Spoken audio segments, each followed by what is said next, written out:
पर आते समय मुझसे जरूर मिलते जाना। पूर्णिमा बोली, जी माता जी। फिर पूर्णिमा आगे चल दी तो पूर्णिमा को एक 90 साल का बूढ़ा आदमी दिखा। वह बूढ़ा आदमी भगवान भोले शंकर के मंदिर के बाहर बैठा था। उस बूढ़े आदमी ने पूर्णिमा से कहा, बेटी, काफी दिनों से मंदिर की साफ सफाई नहीं हुई है, ना ही भोले शंकर का स्नान कराया गया है। मैं बूढ़ा हो चुका हूँ, इसलिए मैं स्नान कराने में असमर्थ हूँ। इस बुढ़ापे में मैं तो खुद ही नहाने धोने में असमर्थ हूँ। तो बेटी, जरा मंदिर की साफ सफाई और मुझे भी नहला धुला दो। तो पूर्णिमा ने कहा कि जी बाबा। फिर पूर्णिमा ने मंदिर की साफ सफाई और लिपाई पुताई की और बूढ़े बाबा को भी नहलाया धुलाया और उसके कपड़े भी धो दिए। फिर कहा, बाबा अब मैं चलती हूँ। बाबा ने कहा, हाँ बेटी जाओ, पर लौटते समय मुझसे जरूर मिलना। फिर पूर्णिमा वहां से चल पड़ी। चलते चलते आगे पूर्णिमा को एक काली मैया का मंदिर दिखा। वह मंदिर भी काफी दिनों से गंदा था। वहां पर भी साफ सफाई लिपाई पुताई नहीं की गई थी। और वहां भी मंदिर के बाहर एक बूढ़ी माँ बैठी थी।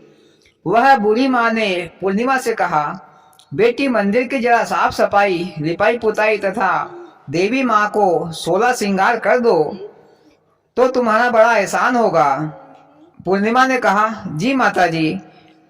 फिर पूर्णिमा ने मंदिर की साफ सफाई लिपाई पुताई की, देवी माँ को 16 श्रृंगार से सजाया और बाहर बैठी बूढ़ी माँ को भी नहलाया धुलाया। फिर कहा, माता जी अब मैं चलूं? तो बूढ़ी माँ ने कहा, हाँ बेटी जाओ, पर लौटते समय मुझसे जरूर मिलना। फिर पूर्णिमा आगे चल दी तो रास्ते में आगे गंगा जी बहती थी। अब वह गंगा जी को पार कैसे उतरे? गंगा जी के इसी किनारे पर एक अम्मा जी बैठी थी। अम्मा जी ने कहा, बेटी मुझे खाना बनाकर खिला दो। मैं 2-4 दिनों से भूखी तथा मेरी तबीयत भी खराब है, तो मेरे हाथ पैर भी दबा देना। फिर पूर्णिमा ने उस अम्मा के लिए भोजन बनाया, खिलाया और अम्मा जी के हाथ पैर भी दबाए। फिर कहा, अम्मा जी अब मैं चलूं? तो अम्मा जी ने बोला, बेटी ये नाव है, इससे तुम उस पार चली जाना और लौटते समय यहीं से आना और मुझसे मिलते जाना। पूर्णिमा ने कहा, जी अम्मा जी।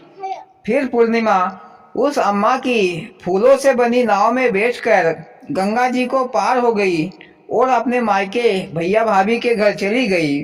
भाभी ने पूर्णिमा को देखा और कहा, बहन